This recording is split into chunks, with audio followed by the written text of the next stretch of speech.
Party on, Todd. Party on, Sal. Rock on. Rock on. Well, welcome back, POJCasters, to another episode of the Party on Johncast, a podcast where we talk about music, theology, what we're drinking, and all topics awesome and rad. I'm Reverend Sal Marco, an ordained teaching elder in the Presbyterian Church of the United States of America in the validated ministry of healthcare chaplaincy in the town of Newton.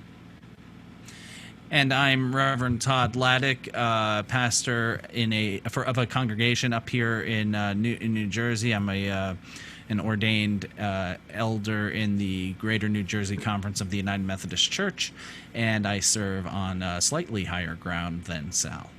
The only higher ground I give them. That's because God ordained it that way. Preordained. Awesome. Well, we have pretty special guests with us today. Todd, why don't you go ahead and introduce our guest today? Okay, so this is a bit of an introduction. So my parents live down outside of the Greenville, South Carolina area, and last summer,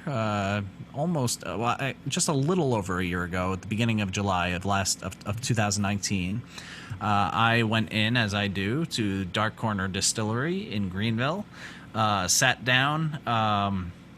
The person bartending served me drinks, asked where we were from. I said New Jersey. All of a sudden, I hear somebody to my right ask me, where in New Jersey are you from? And I said, I'm from Sussex County. And he said, wow, where in Sussex County? And then I knew, okay, so he knows where Sussex County is. This isn't just like, somebody who knows the state New Jersey. This is somebody who's been there. So I ended up meeting Devin. And we were sharing drinks. Turns out that Devin was also dating at the time the bartender who was serving the drinks. So it turned out to a whole long conversation. My parents came in it. There's like some sort of family connection. Not that we're related, but Devin knows like cousins of my mom or something like that. So it was like divine providence. I think we were meant to be at Dark Corner Distillery on that day. Together, and we got talking about the podcast. I told him I'd love to have him on, and so here we are. So I'm going to introduce Devin and Dylan, his brother, Dylan Canfield. What's up? Welcome. Thank you. Yeah. How are you guys doing? Good. I'm glad to hear your families are doing well, as we were talking prior. So I'm glad that's the case. Yeah, our families are good. Glad to hear that you're both doing good, and definitely excited to have you guys on the show. So welcome. Thanks for excited. I'm excited. Yeah. Yeah, seriously, thank you. It's a hectic and busy time, so for taking the time to speak with us, we appreciate that. Oh, yeah. No, it's our pleasure for sure. And crazy time it is indeed. So now that we've got the introductions out of our way, brings us to the Brews segment. Before we go on, how do you know that God loves beer or coffee? How? Beer. How, Sal? Because he wrote about it in the book of Hebrews. Yeah.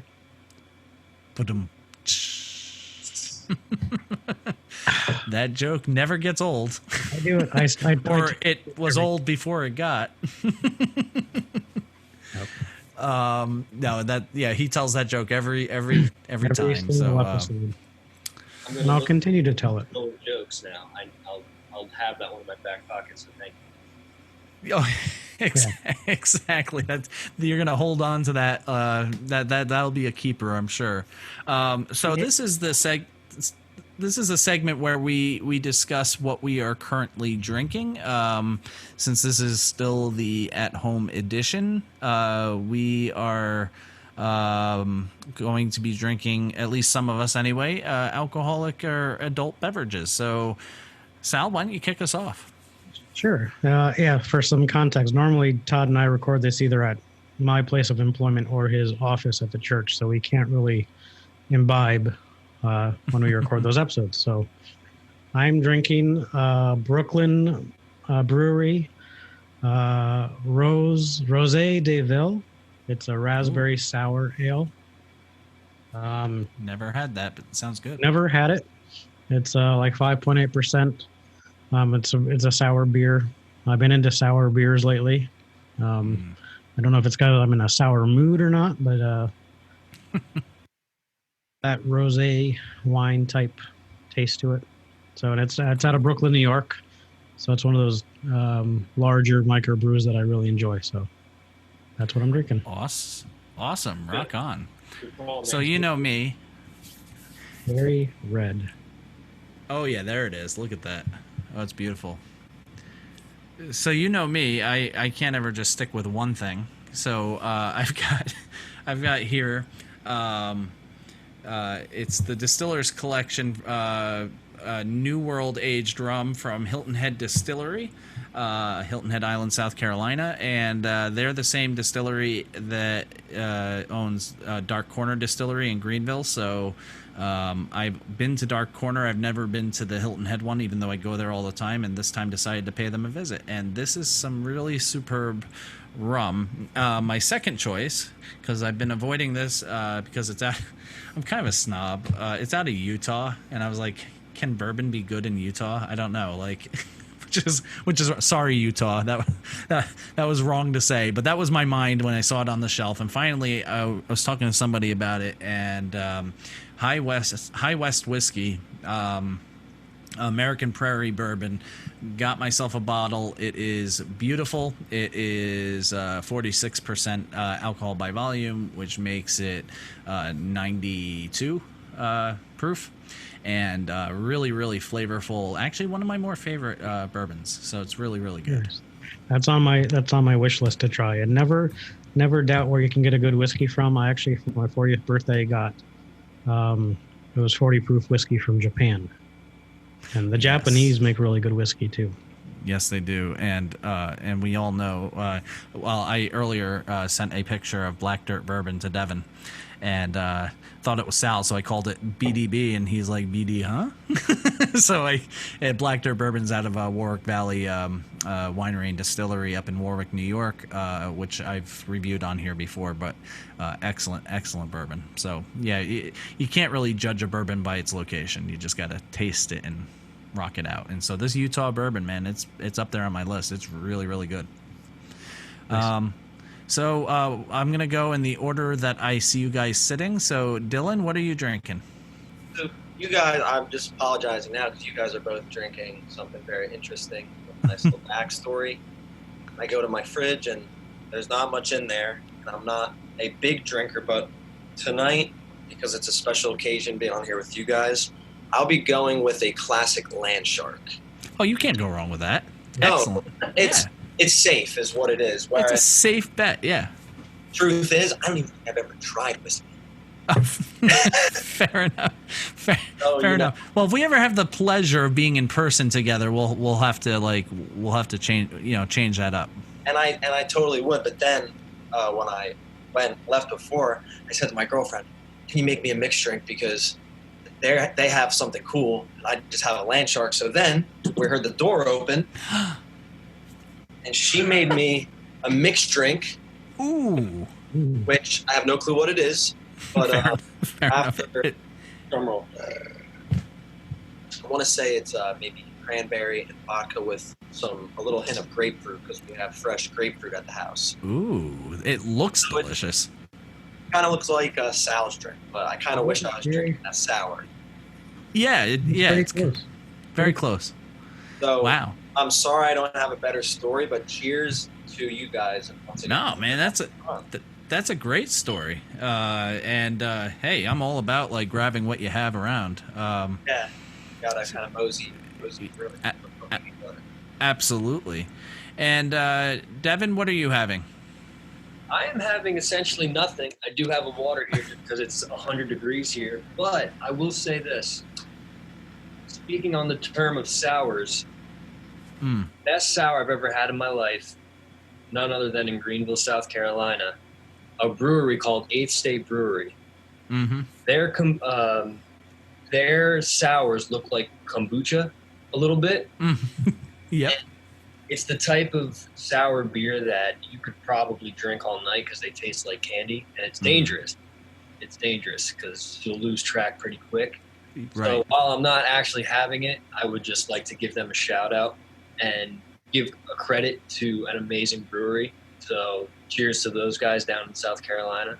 Great. I tell you what, if you could, Devin, after this is over, link to that brewery or the brewery name, I will link to it on our podcast so that they get a proper shout out. Absolutely. Excellent. As for me, I do agree with Sal, though, how he said you almost have to be in sour mood You have to be in a sour mood for sours. like a certain mood. There was a sour that came out recently up here in New Jersey that was brewed with Skittles. ooh, And it was like you drank one of them, and it was like you drank a pint worth of Skittles and sugar. oh God. Tasted good the first couple of sips, and then you got halfway down the glass, and you're like, "Why am I drinking this?" And then you woke up with a massive headache the next day. Pretty much. Yeah, that's how it works. So here we go. Cheers, everybody. Cheers. And water ain't nothing, man. That's nature's alcohol right there. So, and it's a lot healthier. Nothing more pure than water. Especially when it's hot out. Well, Actually, the last thing we should be drinking is alcohol right now. what we've been saying, if we get the chance to do a podcast in person or something, it's not like we're far away. Our parents live about 20 minutes from where you guys are at. Oh, yeah. So We'll get you guys back on. So maybe he can try his bourbon. Absolutely. For his I'll first tell you what, if that happens, Devin, I will break you in on what I think is the best bourbon ever. I don't know if it's the best bourbon ever, but the best bourbon in our area, which is Black Dirt Bourbon. We'll have to make sure we have a bottle of that when we're in person. I'd be willing. Okay, perfect. We're doing it. Got me hooked on it, so careful. Yeah, this guy was Sal. He's like, I'm not a whiskey drinker, and now he buys it. So beware. Okay. So for you, where does Dark Corner Distillery sit for your favorite distilleries?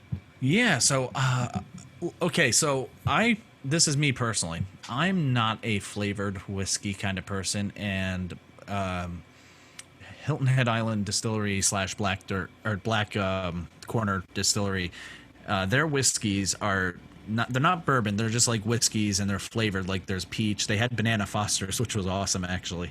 But so I'm not like a fan necessarily of their whiskey, but what I do think that they do really, really well is their gin is awesome. There's something about their gin that's very similar to Warwick Valley's gin, where they put like something in it that gives it a different like character than just pine needles, and it's really awesome. And the pine needles, of course, comes from the juniper berry, but so my favorite thing about that distillery is they really, in my opinion, specialize in rum, and their rums are out of this world. Sal has had their Mountain Peak espresso rum, which like is just like mind-blowing how good that is. And this one here, this New Age World rum, is just so smooth and so good. And I also have their dark. When I was down last time, when Devin and I were sitting side by side, I bought their Two Traditions dark rum, which is really, really good as well. So that's what my opinion is. They're a great distillery. I think they really are a great distillery, and I really, really appreciate their rums. Like I think they're top of the line rum. Because I've had some rums that like taste more like they're imitating rum. Like these guys own the rum that they make, and it is so good. So their whiskeys are good too. If you're into flavored whiskeys, they have some really good choices. It's just not my thing per se. My wife was really digging the Banana Fosters. Banana Fosters. Well, that's the rum, actually. It's not the whiskey. Anyway, so that's where I stand on that. How about you? What do you think of them? Awesome place. I think Greenville's an awesome place in general. Folks, let me tell you, if you have not been to Greenville, South Carolina, that is a place to visit. It is like one of the most cultured cities I've ever been in.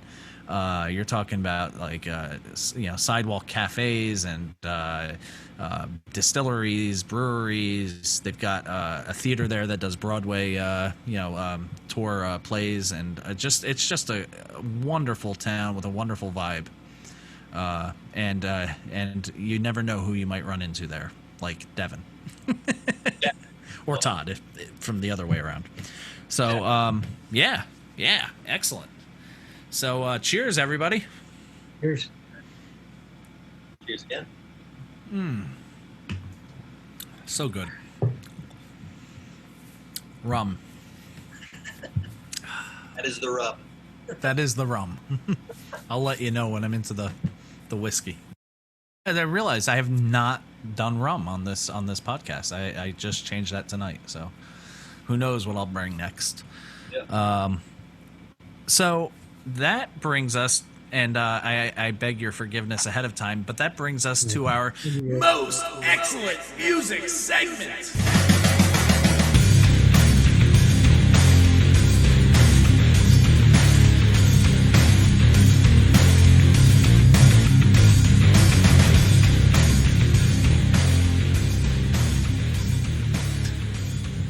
Fireworks. Every time.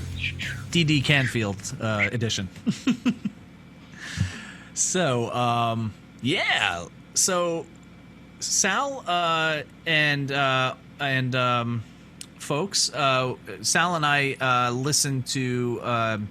been listening to DD Canfield. They're obviously brothers, but they're also a band. And so, guys, why don't you introduce your music and tell us a little bit about who you are, and then we'll go into specific songs. Sure. You go first if you want. Well, we are DD Canfield, and I think there was a conversation at first on kind of what we wanted to do with the name. And Devin and Dylan is everybody. Calling him Dylan, calling me Devin throughout our whole lives. And DD Canfield kind of came up, and it was just, that works with me. Does it work with you? So I said, yeah. But Devin, he is obviously my brother, but has been playing music for a very, very long time, and I've had the honor to watch him from the beginning. So as a musician, I think I know him better than anybody else. And having him up here in Delaware, we have some time on our hands and something we've always wanted to do. And we just released our debut EP, which came out 2 Fridays ago, or last Friday? The 17th of July. It came out on the 17th. That was this past Friday, because that's also where I got my new tattoo, which I will talk about in a little bit. Yeah, we got to go back to that. That looks legit. Yeah, I'll have to stand up and show it the right way, because otherwise he's hanging upside down. But anyway, back to DD Canfield. Yeah, we released our debut EP last week, and we're getting feedback, and whether it's good or bad, we're just happy that people are listening. Yeah, no, absolutely, and it better be good, because it rocks, in my opinion. I really enjoyed it. Really good. Now, Dylan, are you the vocalist, or are you the guitarist, or do you both do a little of both? So there's 6 songs on the EP, and I think you'll find both of us singing. Mm-hmm. I think that there's one song where you actually get the both of us singing. Okay. But I think you get 3 and 2. So I don't think there's a main vocalist. I think that we both share that. Great. And like I said, you'll find both of us on there. Awesome. Do you both play instruments, or like Yes. Yeah. So I started playing the guitar now 3 years ago. Okay. And like I said, he's been playing for a long time. And the problem was that every time I went to go pick up his guitar, I played upside down, lefty, and never made sense to me. And then one day I kind of asked him, hey, would you mind taking your old guitar and flipping the strings for me? And, you know how it is when you pick up a new hobby. I just picked it up kind of quickly. So, yeah, I play some guitar, and not as good as him. Not as good as him. Fair enough. So then I would take it that Devin is the main guitarist. You play guitar, and you both contribute in terms of vocals, and I would take it lyric writing as well. For this EP, all the music was written by Devin. By Devin. Okay. Well, rock on, Devin. No, dude, it's more so, and it's kind of here. It's just I think more so like serving the music itself. Mm-hmm. What serves a song in the best fashion. And I think there's times where it approaches where we could sit and say, hey, this song might suit A better. Like even the songs that I had written, I had the like envisioning writing for him because we sing in different keys as well. Mm-hmm. And even writing certain songs where I can think of like, oh, definitely this is on his plate. And then there's certain ones where I'm like, ooh, this might sound nice if I try giving it a shot and right from there. But we're both writing and, doing that. And it's been a pleasure. It's been very fun. Like I said, he's been living down in South Carolina and in different other locations for probably the past a long time. So this is kind of the first time where we're in the same place at the same time where we just really think we have a great opportunity and we want to take it, Right, yeah, no, absolutely. And we almost had to learn in a way, well, not learn, but just relearning because when I was 21, I moved out and basically was living in different cities up until essentially March. And we started living with each other, and we hadn't lived with each other in almost 6 years. Right. So it's kind of crazy, and those are very formative years of life.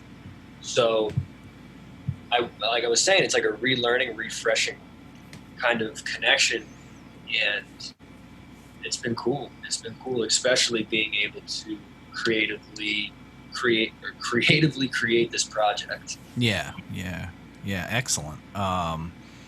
Excellent. So what we'll do at this part of the juncture is our guests have introduced themselves and their music so far. Sal, I'll let you kick us off in a review of one of their songs, and then I'll take a song, and then Sure. we'll pose an awkward, and then we'll pose an awkward question to DD Canfield. So go ahead, Sal. I'll be gentle. Actually, I was listening to it and going through the EP, and the one that really stuck out to me was Eye to Eye. I think that's the title of it, Eye to Eye. Yeah. That, to me, listening to it, I had to ask Todd. I said, "Are you guys, specifically spiritual or church, or is it just secular music?" Because that song to me had a very spiritual undertone to it. Almost had the sense. I don't have the lyrics in front of me, but I kind of got the sense of like it was the picture of someone holding out their hand in AA and saying, "Come, let me help you out of this." Was kind of the vibe that I got out of it. And the line of "Heaven will be our home when we see eye to eye." I think that was the line. I don't know. That just kind of really stuck with me. So it's really got that.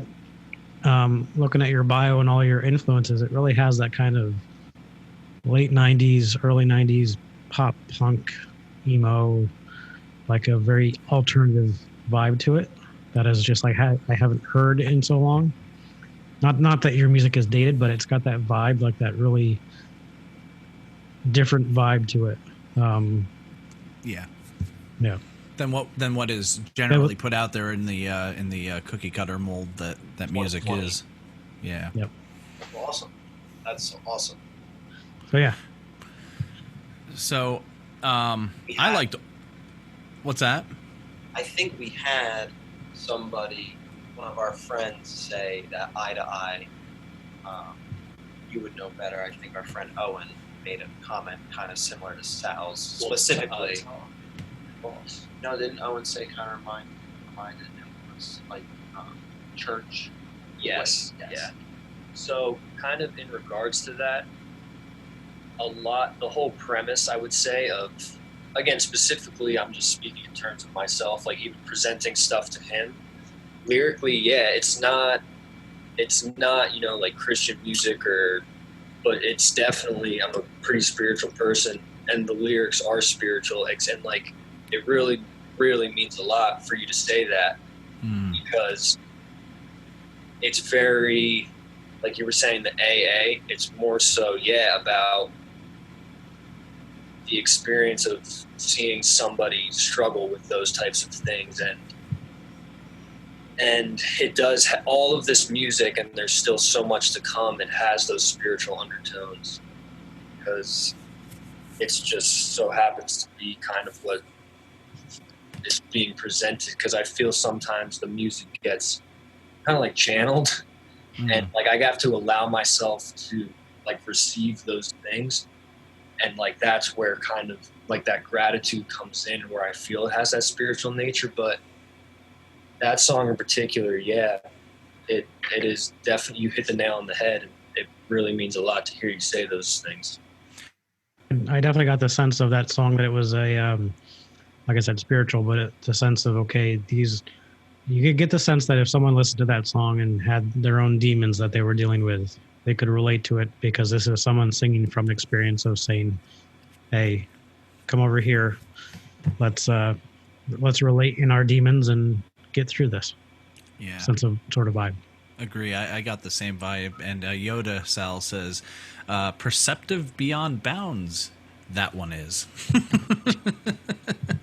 Anyway, no, I got the same vibe. It's a beautiful song. And actually, one of the things for me, as somebody who is somewhat of not nearly skilled like Devin is on guitar, but somewhat of a musician and an artist, I really feel like when you open up an album, you want to open it up with something that just grabs somebody, because once you're grabbed by that first song, it takes you through the journey of the rest of the EP. Whereas if you're bored at the get-go, or you're like meh at the get-go, you may or may not listen to it. And so right at the beginning of your EP comes like these sound effects. I'm not even sure what the sound effects were. It felt like it could go goth. It felt like it could go like metal. It felt like it could go any number of ways. And then it went right into your music beautifully. And immediately when I heard that, I was like, ooh, what's this? And then it carried me all the way through the song, and then the rest of the EP. So my pick for you guys is the first song on the album, Sounds Like a Love Song, which, as somebody who is married and in love with my wife, happily married, I can relate to that song. You know, like when you find somebody that you love and you hear them say your name, and it sounds like a love song. I mean, like, it just, that to me really reminded me of when I first met my wife, and you know, just how head over heels for her I was, and just to hear her loving me back the way I was loving her, and just, you could feel the love in everything that she said. So I really related to it on that level. But I also, again, spiritually speaking, I think of this also in a theological sense, like when we finally, it's twofold. When we finally realize the love that God has for us, and so when we realize God is calling us by name, and it sounds like a love song, but also the way God must feel when we finally recognize that God loves us, and we build that deeper relationship, that the feeling that God must feel, that like when we say God's name at that point, like it sounds like a love song. So I think that song is open enough to be taken in any number of ways by anybody listening to it. It's a very, very relatable song on just a whole host of different levels. It's a love song, obviously, but that love can go in different directions, and I really, really appreciated the versatility of that song and the ambiance of it, just the way the vocals are carried out through it. It's just very ethereal, and even the way you sing and the way it's mastered together. And is that Dylan singing? Yes. Dude, you've got a phenomenal voice. You really do. And just the way that comes together, it's a very, very ethereal, and just could be taken in a multiple different ways depending on who it's hitting and at the time it's hitting them. So bravo. Yeah. It's a great job. both of you. Yeah. Once again, that chorus, he presented the idea, and listening to it and kind of recording it. That was it. The chorus, I just said, like, it almost just sounds like, just imagine if there were more of me or whoever's singing it, almost like very gospel-y, Yeah. And it is. It's almost like angelic. It's very, very good. I also agree with everything. Yeah. No, I thank you so much for saying these things to us. Yeah, no, I really, really appreciate it. I mean, I enjoyed the entire EP. But like, I really was impressed with your choice of putting that as the first song, because I know that battle of like, okay, how do we order this? What order does it go? And sometimes it makes sense, but most of the time it's like, which one goes first? What do we end with? What order do we put things in between? We were there for sure. Yeah. You chose well. You really chose well in the order of the songs, and that song just grabs you from the beginning and literally propels you through the rest of the EP. Now for the awkward question. Ready for this? For you two, what are your favorite songs off the EP? If you had to pick one. I know that's a difficult question because you put so much energy and love into all of them. So we started the process, I think, late March, maybe. And as time went on, messing with mixes and having them mastered, songs would come in at different times. And I think throughout the time from March till now, I think I've definitely thought different things about each song, but eye to eye, I kind of just agree with everything Sal says. Like, there's just something about that song. Sal and I had to fight over that song, by the way. I wake up at like 3:30 a.m.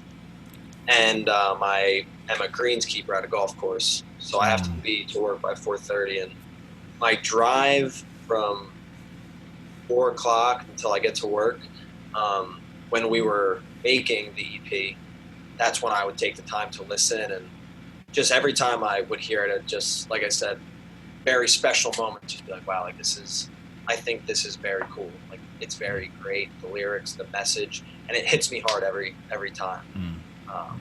I know it's I think it's a very special song for my brother, but I can also say that it's definitely special to me, and every time I hear it, it's very hard. So I think I can probably say eye to eye. Great. Awesome. Thank you. Even though my answer would probably change tomorrow. Of course. I get that. And it's a very awkward question as the artist to answer which of those, all of them are your baby, right? Like, so like, it's like, how do I pick one from the other? It just depends. Your favorite child. Yeah, exactly. So Devin, what would you say in this moment, recognizing it could change tomorrow? Yeah. Well, I think what's cool, and I just want to say thank you guys again, but I think what's cool is now we have these platforms like podcasting primarily to kind of shed light on these types of complex, in-depth situations where the depth of certain mediums can be exposed. So you can talk about these things a little more in context. So I think, again, I really appreciate you asking these questions. But these songs hit home way too much. This was an extremely therapeutic process of consciously flowing with what was, like I was saying, kind of coming to me through certain experiences that I had been dealt with.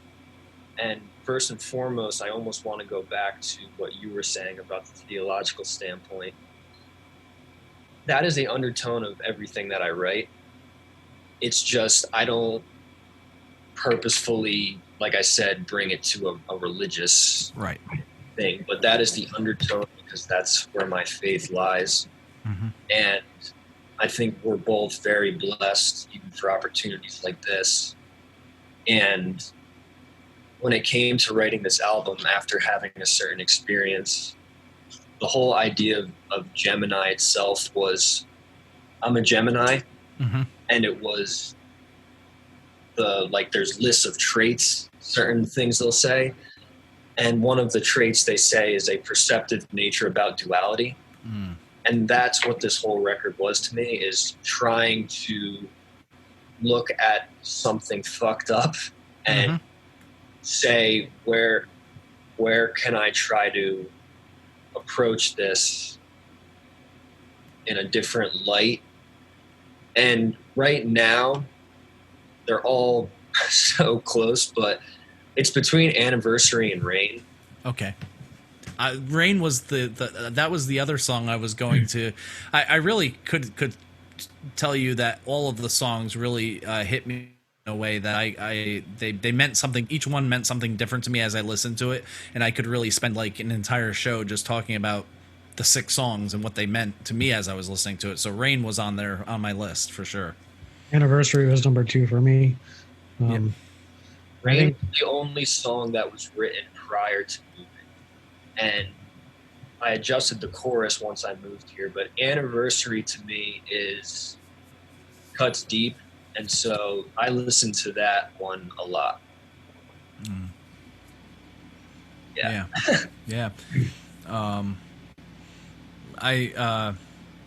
This is going back to sounds like a love song, but the lyric, my high tide eyes are finding faith.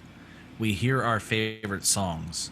You dance, I might just dance along. You say my name and it sounds like a love song to me. I just remember the insecurity of, when I was I guess when I met my wife, I was 18 or 19, I think. Have you been together since? Yeah, ever since. Yeah, totally. Yep. Well, we're going on our 21st year of marriage. God bless. Thank you. Yep. January 8th.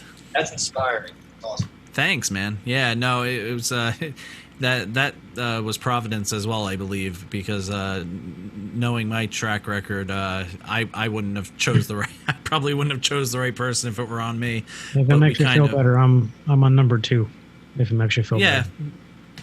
Yeah. Well, I always feel better around you, Sal.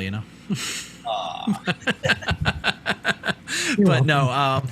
But yeah. So like when we first, like when I met her, like I wasn't like a popular person, bullied quite a bit when I was young, and like it seemed, at least from my own perspective, it probably was my perspective more than it was reality, but it felt like girls, like I repelled girls, like I want to have that relationship, but it's just never going to happen. And so that was the place I kind of was in. I wouldn't have said that out loud to people then, but that was the place I was in when I met my wife. And just the way she accepted me, and the way she boy, this is like confession time with Todd, isn't it?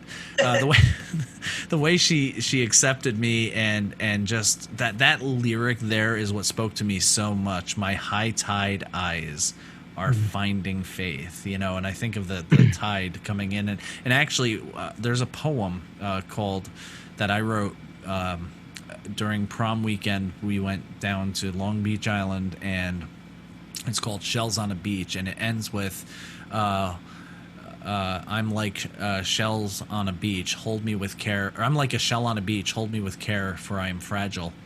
And this was the moment when I realized I was with somebody who actually like accepted me, loved me, and there's that excitement, but also that fear that like, it's not going to last.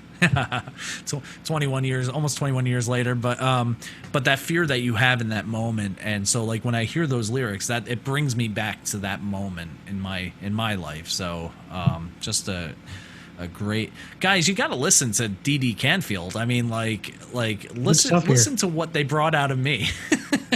Like this hasn't happened before.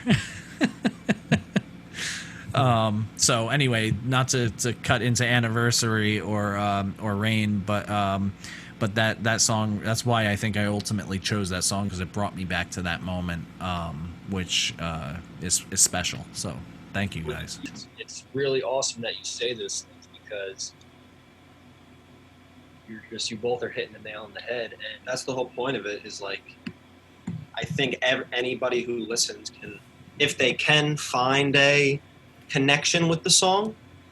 Like I said, you have your experience. Sal has his experience. I have mine. Joey or Billy may have his.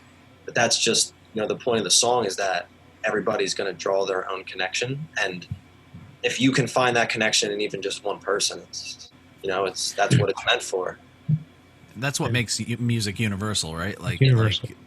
And we all have our own, we all have our own existential perspectives where we can only relate to ourselves and our own experience to some degree, but because music comes into my experience and is internalized subjectively, I can relate with it, even though I may not even know why Devin and Dylan wrote the song. I may not know why they wrote that song or what that song means to them, but it hits me in a way where it means something to me, and that's the universality of songwriting and music. Yep. That's where you said, Devin, it came out of the writing process came out of a place that was maybe a little fucked up at the time. But that comes through the music. It comes out in that, like Todd said, it's a universal message that people can relate to. Sounds like a love song for Todd. He's known his wife for 20 plus years, and I'm on marriage number 2, but my wife now sees me for who I am and loves me for who I am. And, the Eye to Eye for me was a song of my previous marriage. Mm-hmm. So it's that universal spiritual idea that we can all pull something out of it. But ultimately that universality of music is, when scripture says, make a joyful noise to the Lord, describing music, it doesn't say what that joyful noise is. It just says, make a joyful noise. So yeah, we can all pull that joyful noise out of that music. So we're working on, basically, without too much details, we're working on some stuff right now that will be shown to the universe in due time. It's in the process, but there's one song essentially, and I think from speaking to you guys, I think you'll really, really, lyrically, it's right up your guys' alley, and it's called Render Surrender, and it's into that regard of, again, it's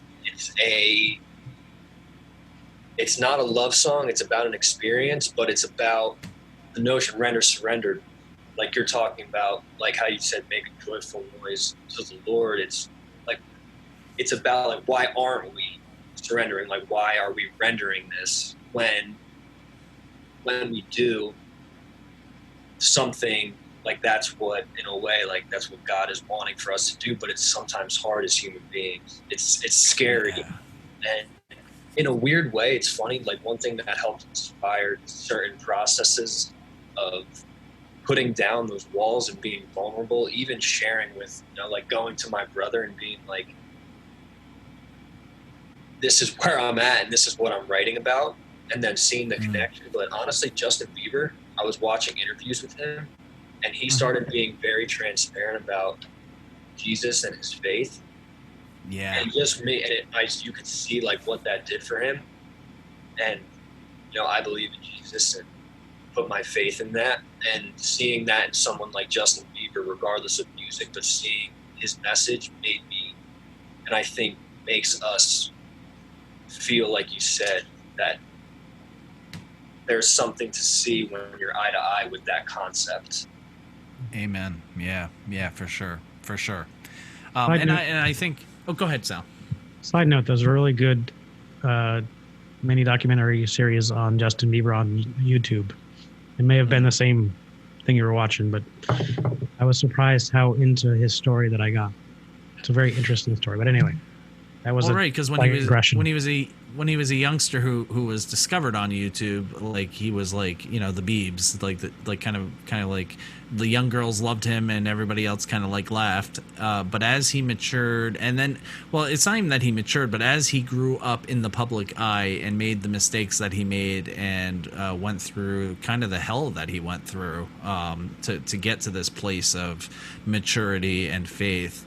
Really, actually, I applaud him, you know, for not only being, not only admitting his faith, but just the transparency with. And I think anybody who goes through hard times, one of the best ways to get out of those hard times is transparency. Just being, I know it's one of the steps in you know, alcoholism, for instance, or drug addiction, just naming it. You know, like, I've got this struggle and I'm open about it. And that once you admit that you have a struggle, then you can begin to work at overcoming it. If you're in denial of the struggle, you're never getting there. So yeah, that kind of transparency is I think vital for the well-being and health of each individual person. And I think music can very well bring us to a place of transparency, you know, if it's coming from honest hearts who are writing the music. And that's what I see in your guys' music. It's transparent. You're bearing your soul to us, but in that process, inviting us to bear our souls as well. And that's a healthy thing. I said that better. Now, a question for you in a way. Sure. Why do you think, as humans, it's so... Why... I'll go back to just that notion, like, from your guys' experience and your line of expertise, why is it so... You know? Yeah. Sal, I'll let you start, but I definitely have an answer to put out there, unless you take it from me, which is fine if you do. Or do you want me to go first? You go first, because I got to think about why it's hard to surrender. Okay. So for me, just in my experience, one of the things that the Bible teaches us theologically is that, you know, when we were created, we were given a level of independence, but we were also given a level of dependence. Like God, in the story of Adam and Eve, God gave humans, you know, kind of dominion over the things in the Garden of Eden, you know, like to name the animals, to name something, to give them a name, to make them, to have a relationship with it. That was given to us, but we were also told, you know, like, you need to trust me, and I'm telling you that tree over there is not good, stay away from it. And of course we all know where this story goes. We choose independence over dependence. We want to be independent, we want to be in control of ourselves. So I think the idea of surrendering is admitting that you have no control.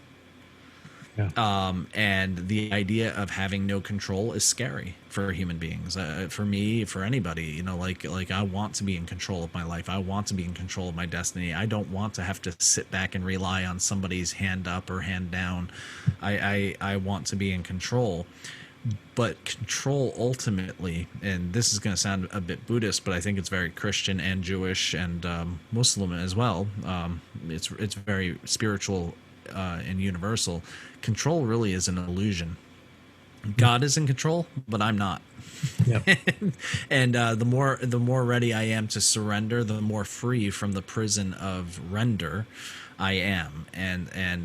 But that's a painful process for us human beings, because we want to be in control. Right. And I don't think wanting to be in control in and of itself is inherently bad. If it brings us to a place of realizing we need to surrender. But if right. It brings us to a place of grabbing as much power and as much render as I can now, then that can be a very bad and sinful and dark place to be brought. One way that I have heard the creation story described, and I think it kind of relates to what Todd was just saying, is we Adam and Eve, we took that, we wanted that independence, so we went to the tree of knowledge, and the way that I heard the tree of knowledge described was the tree of knowledge was self-awareness. Once we ate of that fruit, we became fully aware of ourselves, and all of the shame and the whatever feelings of anxiety or loss of control that entails. Well, mainly the shame, because if you notice in the story, when God says, "Hey guys, where are you?" and they kind of come out behind the bush, and they've got, in the paintings they have they're covered up because they realized, oh, we're naked, we're exposed. Like, God sees us for who we are. Well, you know what the funny thing about that particular story too is, they were ashamed by something God didn't find shameful. Right. Yeah, they were ashamed by their own sexuality, by their own nakedness, by their own bodies, and God thought that was perfect. This is how I created you. And so the irony is that the rendering leads us to a place of self-imposed shame. We render the shame upon ourselves because of our own whatever, our own minds. But it also reminds me of Matthew 6. Do not worry for tomorrow, because tomorrow has enough worries for itself. Or do not worry for today. Consider the birds of the air. They neither reap or store up, and yet your heavenly Father feeds them. And yet we still worry because we want the control to say, well, no, I need to store this up, without trusting that the surrender to the trust that God will provide, because we don't see it in our timing. We don't see it in God's timing. So. And I do want to clarify, I'm not promoting Christian hedonism or anything like that. but the fact that before we were ashamed of ourselves and our ashamed of our dependence on God, ashamed of our nakedness, ashamed of our sexuality, or whatever we may be ashamed of, we were innocent. We were made in the image of God.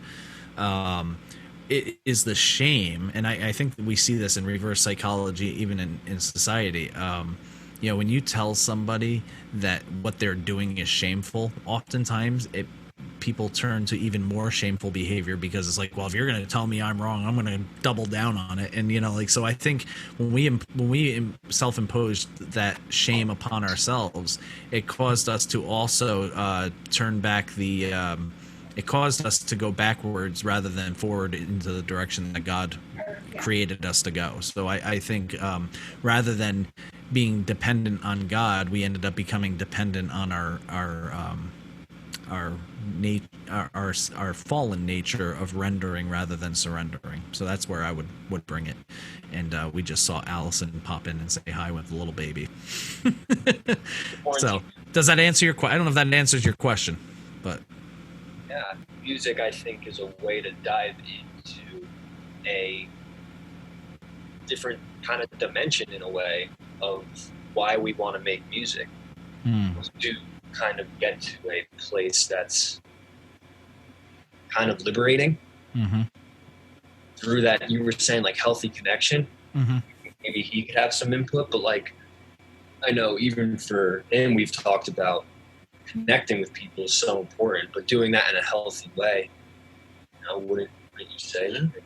No, I would totally agree. I think it's all about the connection. Everybody goes through good times, and unfortunately everybody goes through those times that make it seem like they're never going to end. And music, like I say, it can be very liberating, even just to listen. You don't have to write it or play it, and you don't even have to know much about it, but like I said, you can hear a song and just it can liberate you. Absolutely. So I am actually really thrilled to hear I'm really excited and stoked to hear the Render Surrender song. Actually, really, really stoked about it, because there's a number of things I think when I hear render, I hear Jesus saying, "Render unto Caesar what is Caesar's, and unto God what is God's." And some Christians unfortunately take that to mean that Jesus was saying, "Hey, it's cool to pay taxes."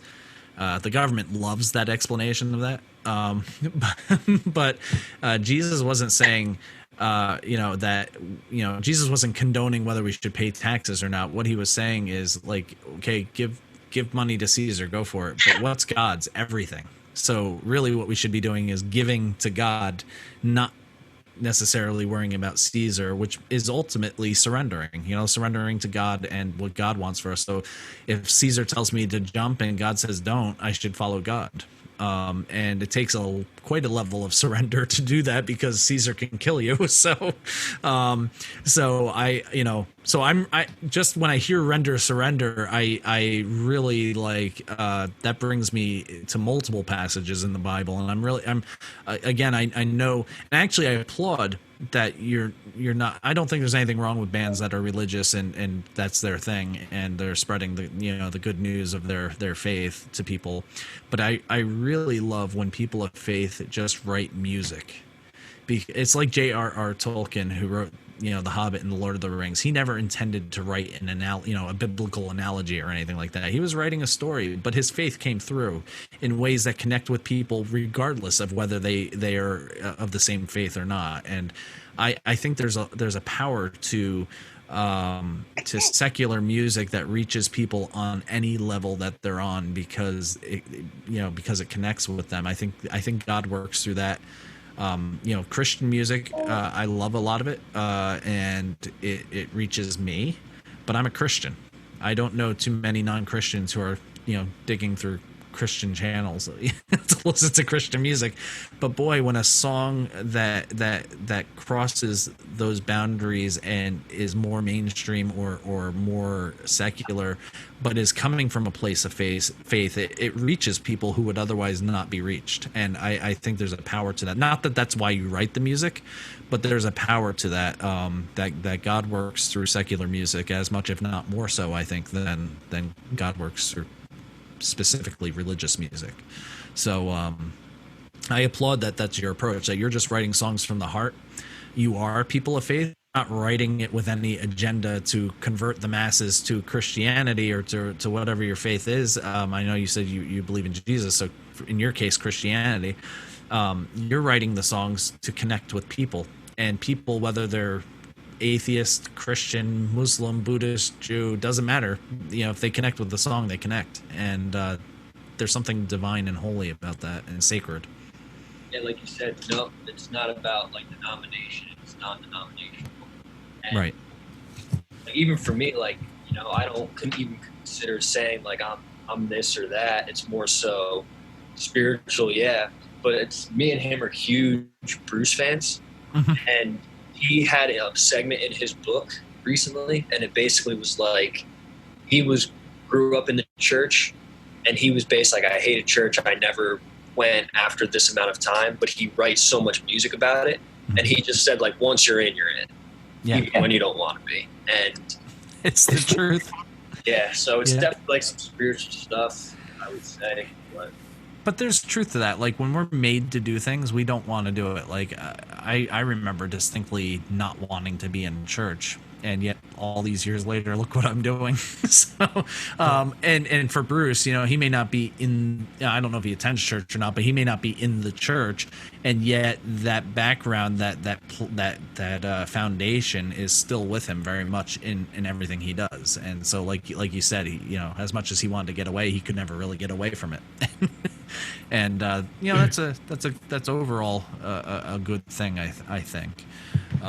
And see, when you're from Jersey, folks, those of you who are not from Jersey listening to this, when you're from Jersey, there's two names in this modern era that you need to really understand.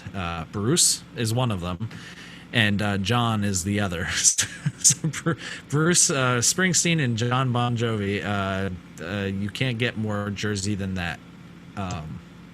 And they're friends, so as it works. Played the same places, all that. Wow.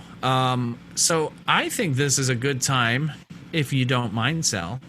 Sal, by the way, has another guest on board with us by the name of Calvin. Calvin. The man, Calvin. Hello. There he is. He's a podcast star before he even realizes it. So I would love for you guys to play us a song live, and let those of our listeners who have never heard of you to hear what you guys sound like. So yeah, Devin is going to play Anniversary, and that was definitely one that came, I think, a little later in the process, and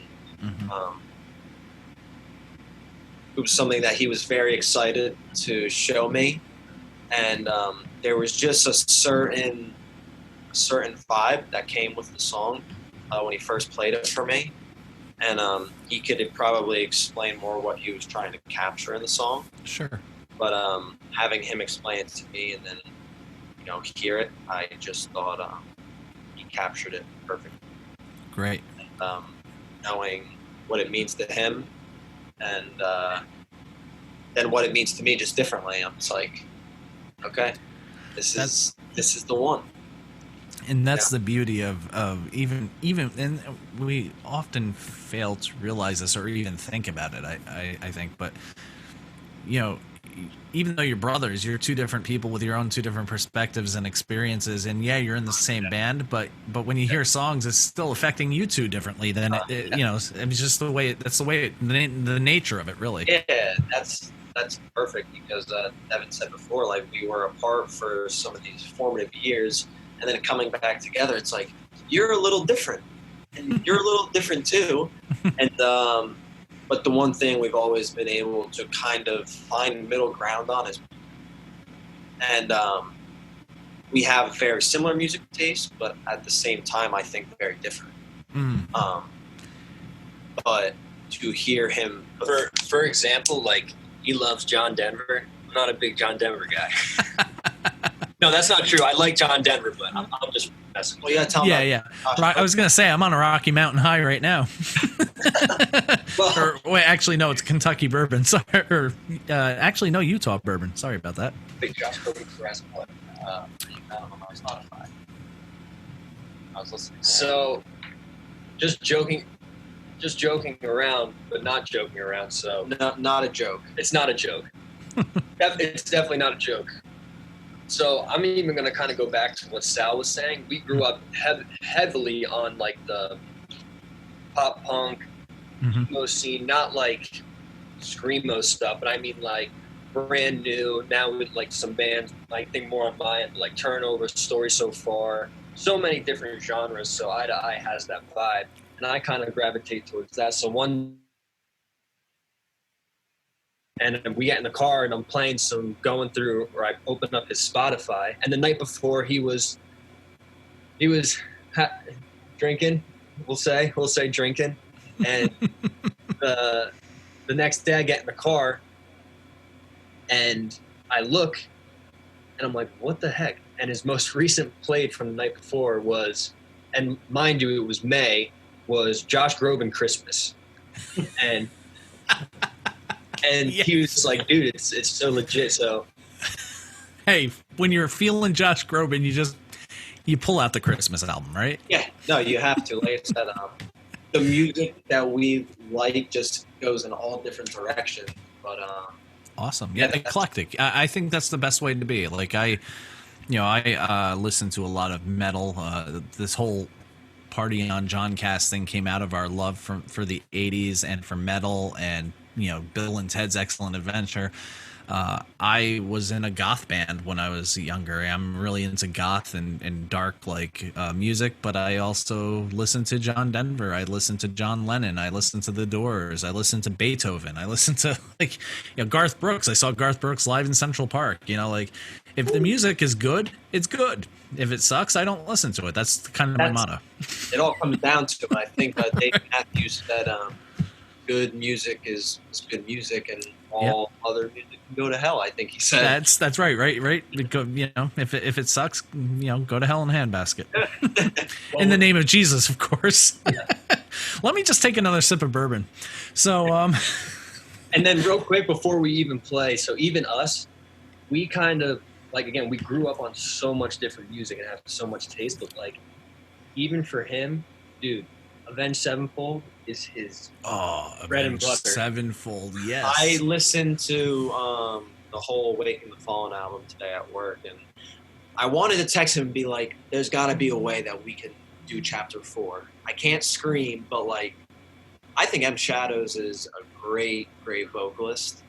And definitely towards later in the career where he stopped screaming because of his vocal issues. But for the most part, like I said, I think hearing Backcountry and Beast in the Harlot, I was in 3rd or 4th grade. And I'm just like, I've never heard something like this before. Never. I've never heard anything like this before.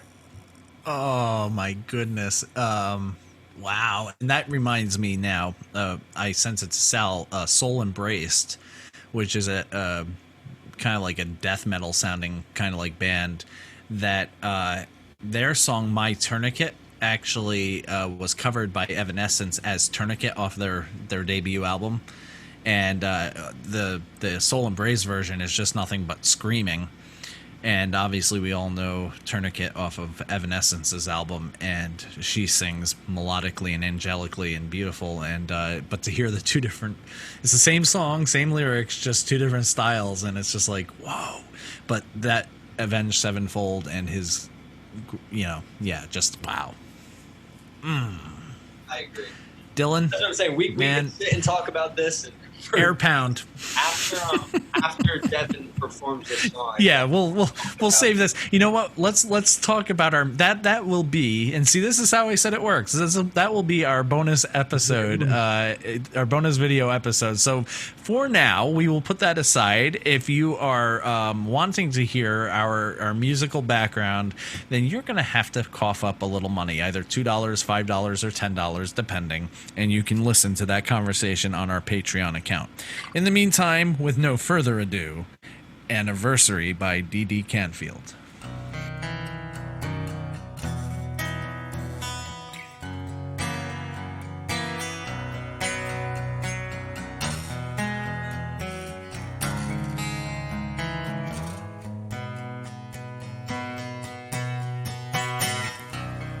Happy anniversary to no silence in my bones.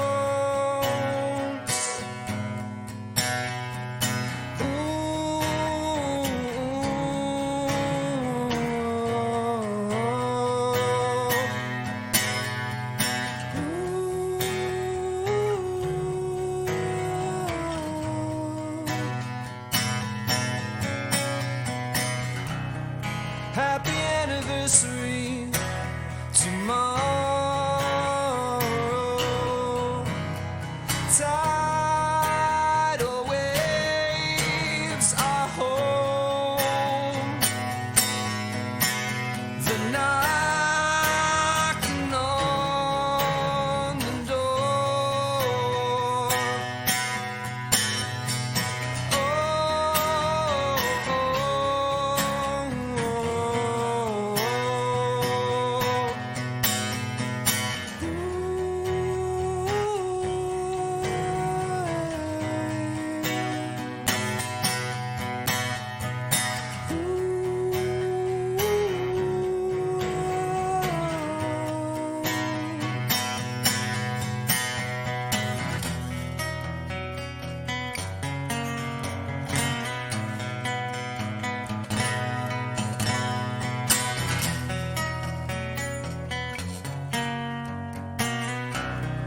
Happy anniversary to borrowed smiles and faith and hope. My home away from home.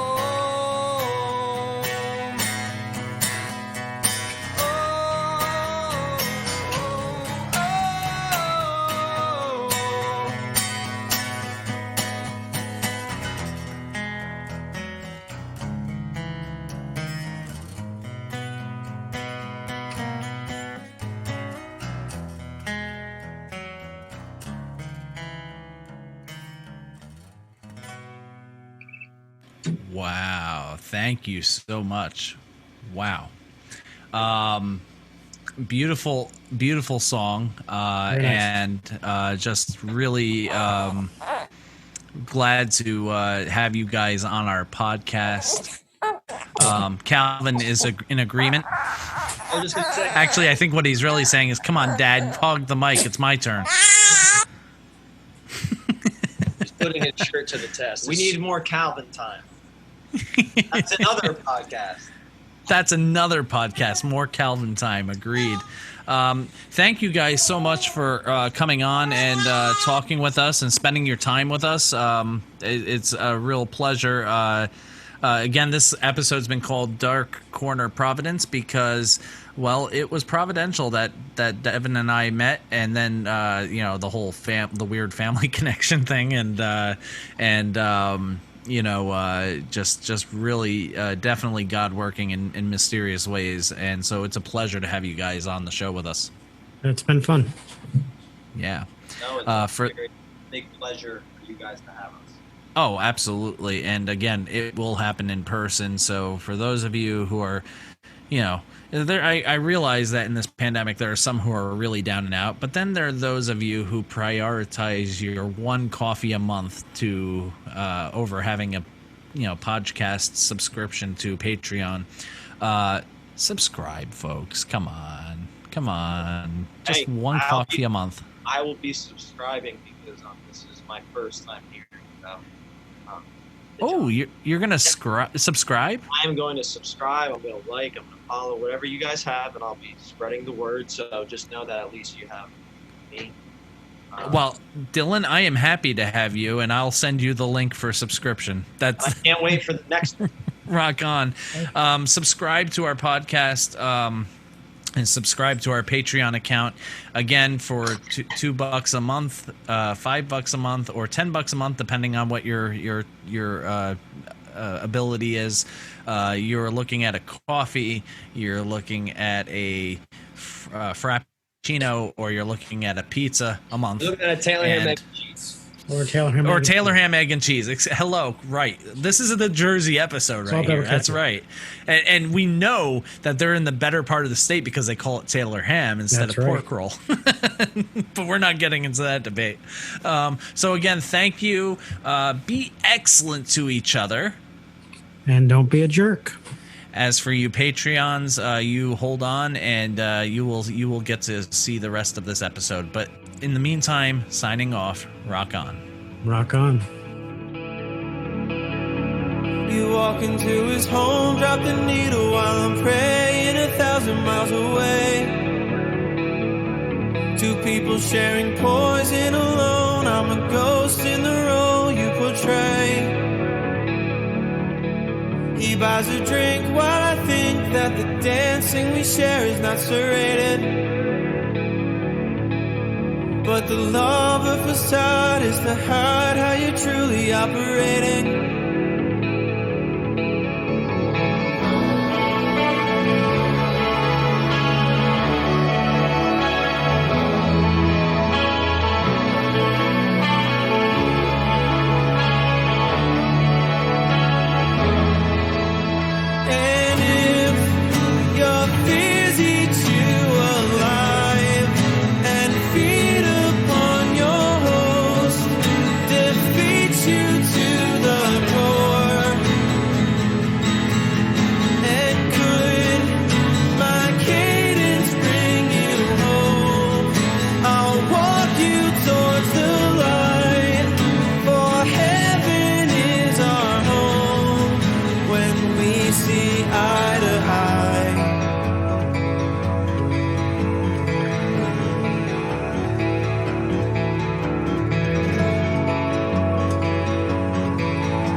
My flowers in guerrilla warfare.